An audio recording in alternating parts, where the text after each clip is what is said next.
Assalamualaikum warahmatullahi wabarakatuh. Halo semuanya, jumpa lagi dengan saya Chow Sing Sing, kurator dari podcast Horror Night Story.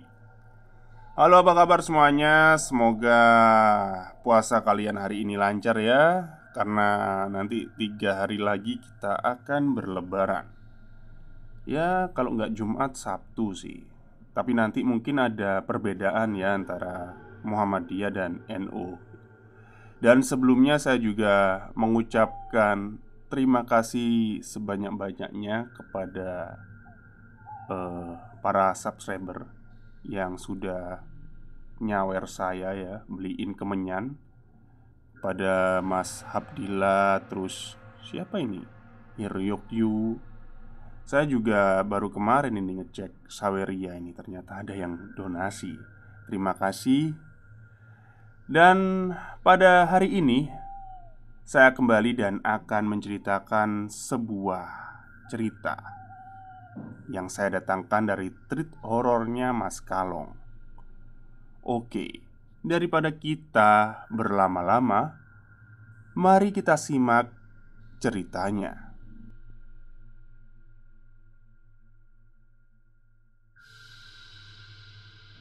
Pengalaman narasumber menempati kontrakan angker di daerah Jember. Angkernya ini lagi-lagi karena sejarah kelamnya. Kemarin saya mendapati email lagi dari narasumber yang menceritakan kejadian horornya ketika mereka menempati kontrakan murah yang berada di daerah Jember. Perlu digarisbawahi juga, kontrakan dengan harga murah belum tentu angker. Mungkin angker di sini bisa karena sudah kosong lama atau memang ada kisah kelamnya. Mungkin bisa untuk mempertimbangkan juga sih. Kalau bisa ketika mencari kontrakan itu dilihat dulu bagaimana dulunya dan bagaimana ceritanya. Kok bisa semurah itu? Disclaimer dulu. Cerita ini menggunakan sudut pandang orang pertama sebagai narasumber tunggal. Segala nama, bentuk, dan tempat akan disamarkan demi melindungi narasumber. Bagi teman-teman yang menyadari banyak clue dalam cerita ini, harap menyimpannya untuk diri sendiri saja. Sekitar tahun 2007, setelah kelulusan SMA, aku diterima di salah satu universitas di kota Jember. Niat awalnya mau indekos, tapi nggak jadi karena salah satu temanku menawarkan untuk mengontrak rumah. Kebetulan ada 5 orang temanku yang satu fakultas tapi beda jurusan. Aku mengiyakan tawaran untuk mengontrak. Pikirku pas banget nih, bisa irit biaya. Singkat cerita, kami berenam berangkat naik motor dari Banyuwangi ke Jember. Perjalanan kali ini tidak langsung ke kontrakan yang mau kami tempati, melainkan singgah dahulu ke kontrakan saudaranya temanku yang juga satu universitas. Intinya, kami berenam terima bersih. Kenalkan, aku Dimas dan kelima temanku Yanto, Dani, Purna, Angga, dan Ahmad, serta Tony, saudara Ahmad, yang kebetulan mau mencarikan kontrakan. Sesampainya kami di kontrakannya Mas Tony jam 7 malam, kami dikasih tahu kalau rumah kontrakan yang mau kami tempati itu baru dibersihkan.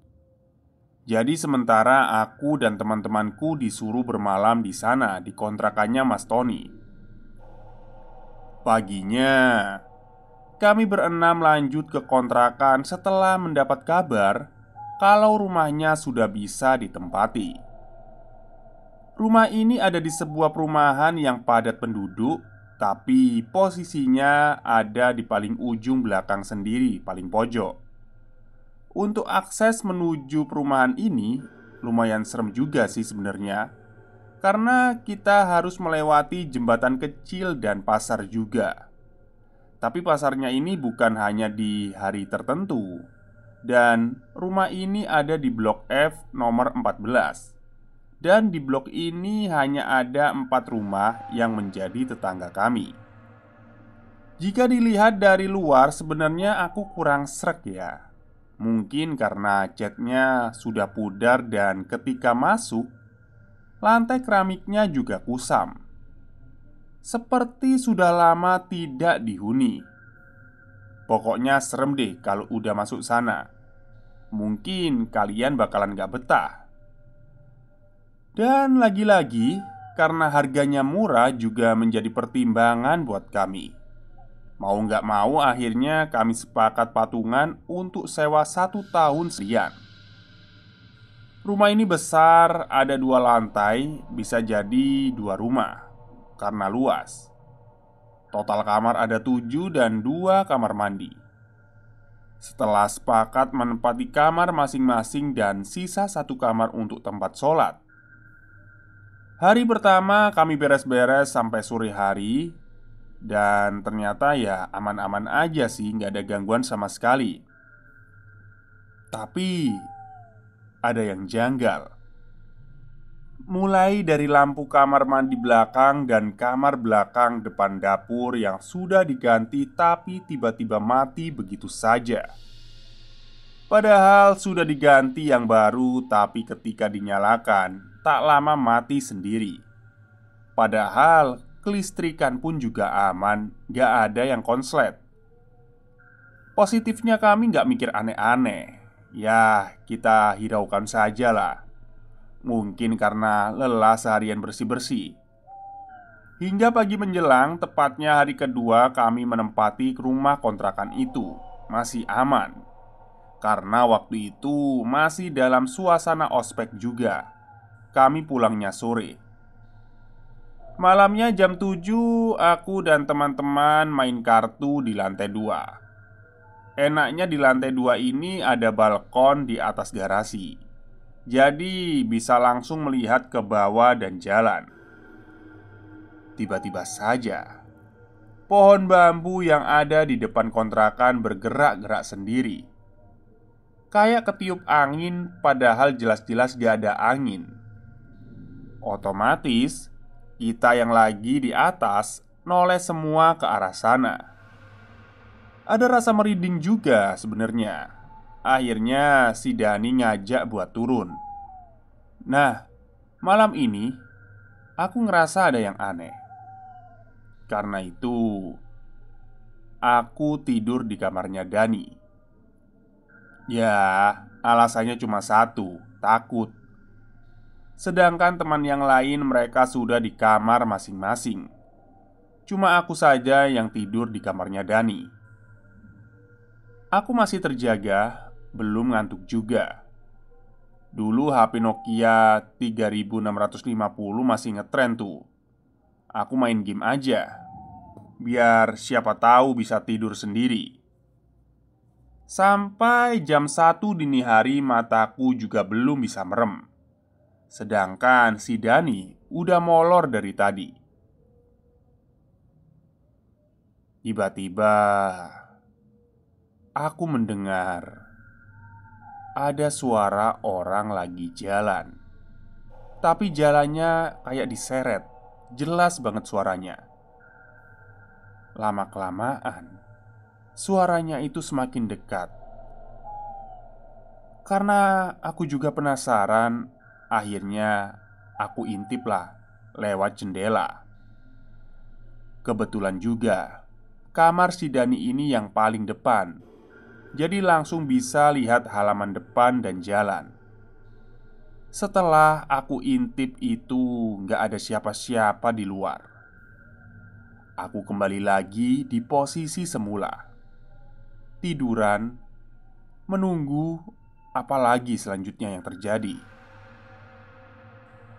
Jam 12 lanjut. Ada keperluan sebentar.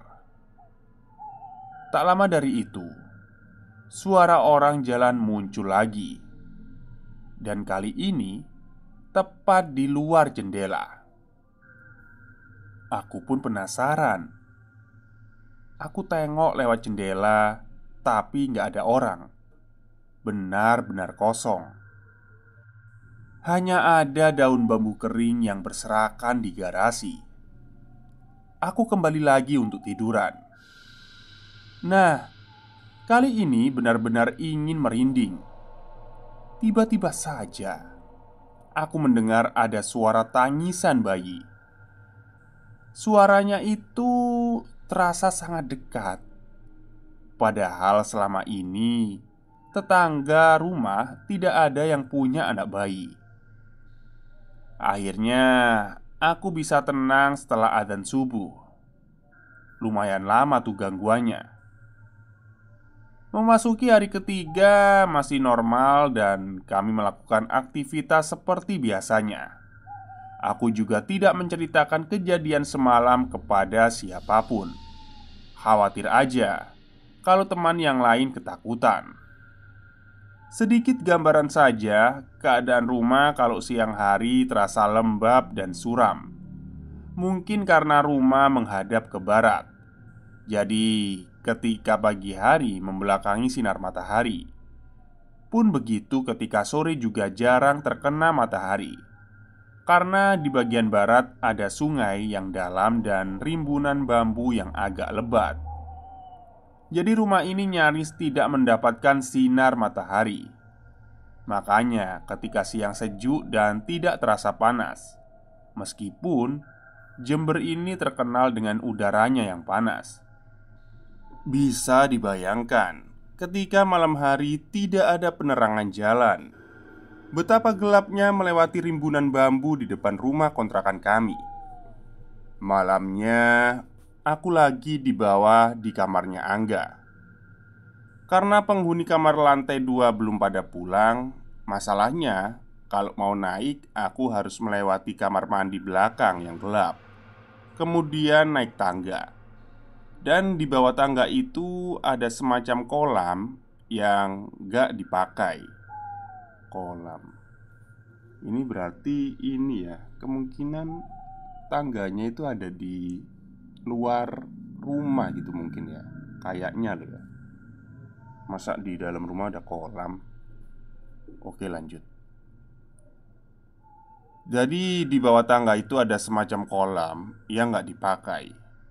Tiap kali melewati seperti ada yang memperhatikan di pojok bawah tangga. Kita sudah memasang lampu untuk penerangan, tapi selalu mati. Akhirnya kita nyerah.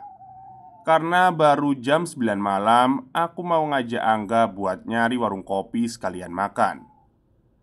Nah, di sini awal aku mengalami kejadian serem. "Cong, ayo keluar ngopi," ajak Angga. "Kemana?" "Di bundaran DPR aja enak. Apa di Jalan Jawa?" jawab si Angga. "Oke lah." Selang beberapa menit, kok Angga nggak keluar-keluar nih? Aku teriaki dari luar, tapi nggak ada jawaban. Karena cuaca juga agak gerimis, takutnya malah keburu hujan, malah nggak jadi keluar ngopi kita nanti. Nah, pas aku teriak untuk yang kesekian kalinya, si Angga keluar. Tapi agak aneh juga, kayak bukan Angga yang keluar. Tapi aku bodo amat lah. Yang penting Angga sudah keluar dan kita lanjut ngopi. Sepanjang perjalanan, aku ngerasa kok si Angga ini diem aja ya dari tadi. Dari rumah juga mukanya pucet, terus nunduk terus. Bahkan pas di jalan, pas aku ajak ngobrol, dia juga diem aja. Padahal Angga ini orangnya cerewet sekali. Ya sudahlah, aku bercandain aja. "Gah, kamu jangan nakal. Kasihan bapakmu kerja jauh-jauh di Makassar." Masih sama, Angga nggak ngejawab juga. Padahal kalau aku bercandain kayak gitu pasti dia balesnya nggak kira-kira. Aku sih masih mikir positif ya, belum mikir ke arah mistis. Aku teruskan percakapanku dengan Angga mulai dari hal sepele hingga serius. Tapi Angga tetap tidak ngejawab. Seketika semua orang pada memperhatikanku. Aneh, seperti ada yang janggal. Tiap kali orang menoleh ke arahku seperti melihat orang gila. Tapi aku gak peduli lah. Lama-lama jengkel juga aku, karena Angga dari tadi diem aja. Niatnya mau marah-marahin Angga karena dari tadi perjalanan dia hanya diem saja. Nah, pas aku noleh ke belakang, ternyata kosong. Gak ada Angga di belakangku. Berarti dari tadi aku ngobrol sendirian dong. Karena penasaran, aku akhirnya menepi untuk meyakinkan lagi. Dan benar, bangku belakang kosong. Tanpa pikir panjang, aku balik lagi ke arah kontrakan. Sesampainya di kontrakan, ternyata Angga lagi nungguin di depan rumah. Kamu dari mana, Cong? Kok tiba-tiba hilang? Aku nungguin kamu lama di sini," ucap Angga sedikit marah. Karena masih bingung dengan kejadian barusan, aku jawab sekenanya saja. Tadi aku beli pulsa." Dan akhirnya aku dan Angga pergi lagi ke warung kopi yang sebelumnya. Kali ini aku diam dalam perjalanan. Dalam benakku masih bertanya, terus siapa yang tadi aku bonceng? Hingga waktu menunjukkan pukul 11 malam, aku mengajak Angga untuk balik lagi ke kontrakan. Ada rasa was-was juga dan takut ketika sampai di kontrakan. Tapi aku masih bisa mengabaikan hal itu. Hari berikutnya, tepatnya di malam hari, kebetulan dua temanku tidak pulang karena ada sesuatu di kampus yang harus diselesaikan. Hanya ada aku, Dani, Ahmad, dan Angga. Sejak malam pertama, aku tidak pernah tidur di kamar atas. Ya, karena alasan itu, takut. Akhirnya, barang-barangku aku pindah ke lantai bawah. Malam itu, aku dan ketiga temanku di ruang tengah sambil lihat TV. Jam sudah menunjukkan pukul 9 malam. Tiba-tiba saja Ahmad membuka obrolan, di mana membuat kita semua menjadi jujur dengan apa yang terjadi selama beberapa hari ini saat menempati kontrakan baru. Rek, mulai kemarin kalian merasa ada yang aneh gak sih sama rumah ini? Celetuk si Ahmad. Emangnya apa yang aneh? Perasaan santai aja gak ada apa-apa, sahut Dani. Yo, aku aslinya mau cerita, tapi nanti takut kalian gak percaya, timpal si Ahmad. Aku pun yang penasaran akhirnya bertanya pada Ahmad. Udah buruan cerita daripada kita penasaran. Nah, Ahmad pun mulai cerita. Pada malam kedua ketika itu dia nonton TV di ruang tengah sendiri. Setelah anak-anak main kartu di lantai 2 kemarin. Kebetulan Ahmad ini tidak bisa tidur. Akhirnya dengan tujuan mengusir rasa bosan, ia duduk sendiri sambil mainan HP. Tidak berapa lama, tanpa terasa Ahmad merasa kantuk yang luar biasa.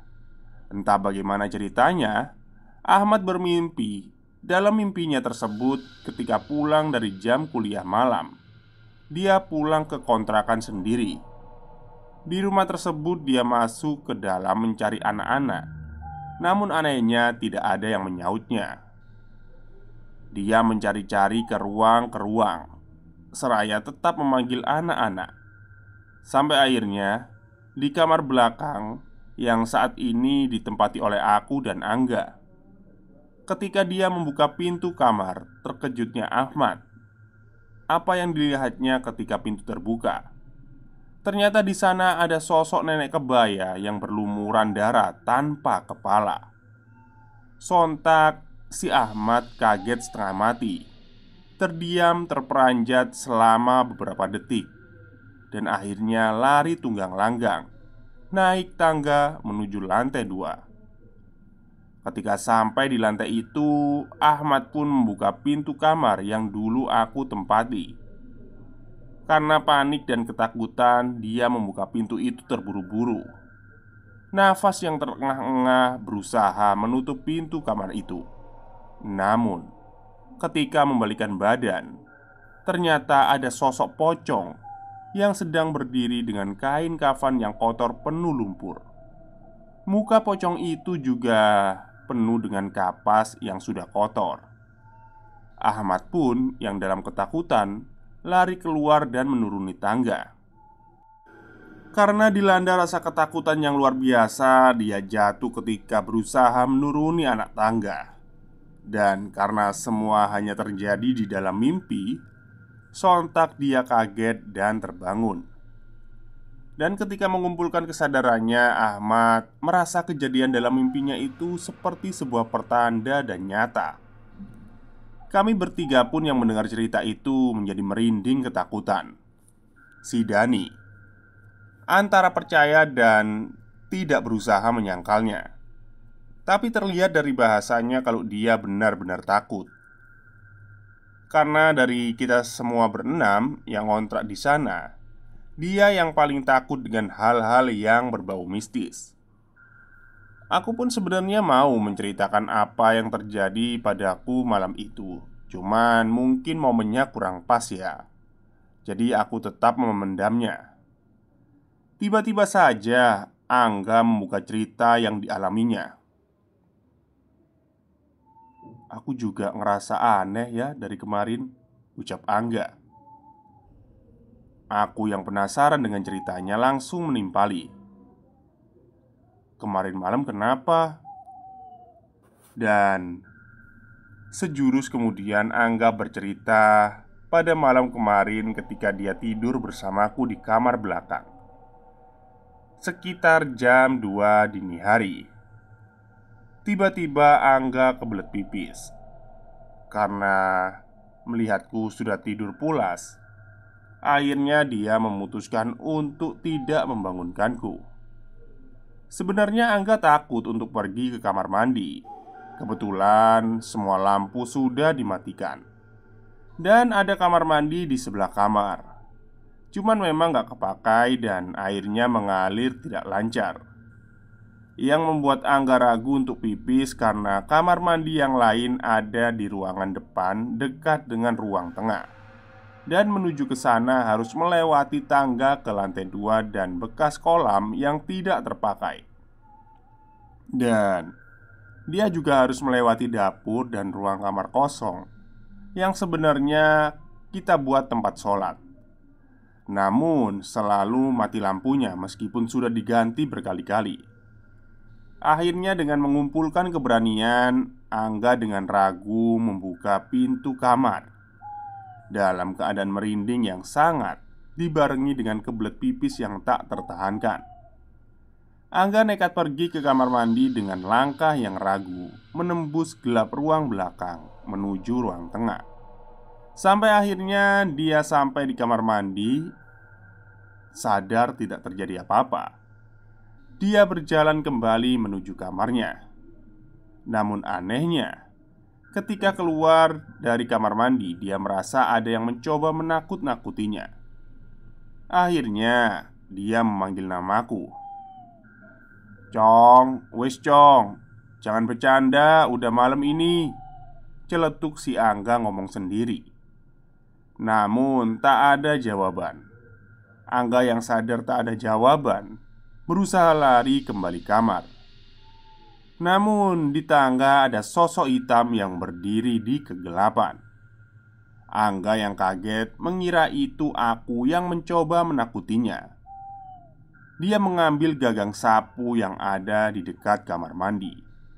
Dengan sekuat tenaga, dia mencoba memukul bayangan hitam itu. Tapi ternyata ketika sabetan gagang sapu itu mengenai sosok bayangan hitam itu, ternyata di sana tidak ada apa-apa. Kebetulan di tangga itu ada besi yang dibuat untuk pegangan dan sabetan itu ternyata mengenai besi itu. Angga yang kaget bukan kepalang akhirnya masuk ke kamar dan cepat-cepat mengunci pintu. Dani yang mulai ketakutan akhirnya buka suara. Waktu malam ketika aku tidur di kamarnya, sebenarnya Dani juga mendengar suara langkah kaki dan tangisan bayi. Karena takutnya akhirnya dia pura-pura tidur. Dalam kepanikan tersebut, akhirnya kita menyimpulkan bahwa rumah kontrakan ini ada penunggunya. Mungkin saja mereka ingin agar kita pamit atau sekedar permisi bahwa keberadaan mereka ini ada. Dan lucunya ketika mereka semua takut, kita berempat tidur di satu kamar. Malam itu kita semua nggak bisa tidur, dilanda rasa takut yang luar biasa. Tapi akhirnya tidak ada gangguan lagi malam itu. Sejak kejadian itu akhirnya kita bertanya ke tetangga sekitar tentang sejarah rumah itu. Dan benar, ternyata dulu rumah ini bekas tempat pembunuhan, yang dimana mayatnya dipenggal dan dikubur di sana. Dan sampai akhirnya lama tidak ditemukan. Kejadiannya lama sebelum perumahan itu dibuat. Dalam hati aku berpikir, apa mungkin nenek yang dilihat oleh Ahmad dalam mimpinya itu? Entahlah, wallahu alam. Esok paginya pas subuh kita akhirnya bangun untuk sholat berjamaah. Ya, hal yang jarang sekali kami lakukan. Lucunya kita semua akhirnya sepakat mengaji setiap kali selesai sholat. Dalam hal ini saya dan teman-teman menyimpulkan ketika tiba di tempat baru yang tidak kita kenal, paling tidak kita harus mengucapkan salam dan permisi. Dan berkah dari kejadian tersebut akhirnya kita semua jadi sholat 5 waktu dan rajin tadarus bersama. Walaupun kita hanya melakukannya saat maghrib dan isya saja. Dan kita semua akhirnya juga kirim doa buat korban pembunuhan itu.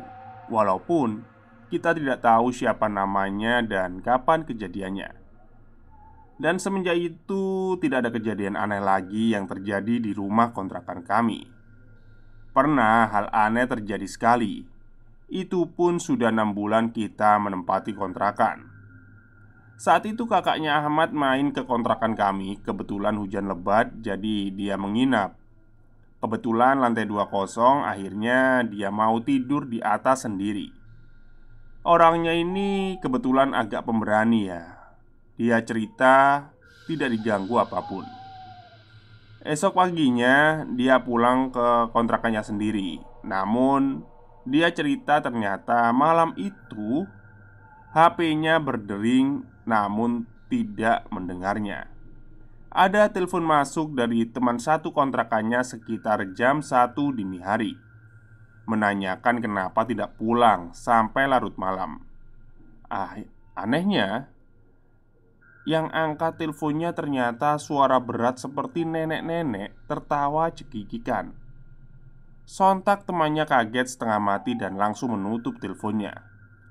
Oh, maksudnya itu temennya si kakaknya Ahmad ini nelpon gitu ya. Tapi ternyata yang ngangkat itu nenek-nenek tadi gitu. Oke, lanjut. Dan ternyata ketika dilihat di HP kakaknya Ahmad memang ada riwayat panggilan masuk selama 10 detik. Pertanyaannya, siapa yang mengangkat telepon dari temannya Ahmad itu? Maksudnya temannya si kakaknya Ahmad itu. Hal ini tidak pernah terjawab sampai sekarang. Nama perumahan mau disamarkan takut menyinggung yang punya kontrakan. Kebetulan yang punya ibu dari dosen kami di kampus. Oke. Sekian dan terima kasih. Baik, mungkin itulah kisah panjang dari sebuah rumah kontrakan yang ada di Jember. Ternyata rumah kontrakannya bekas pembunuhan ya. Sadis sekali pembunuhannya. Oke, mungkin itu saja untuk hari ini. Semoga kalian semua suka. Selamat siang dan selamat beristirahat.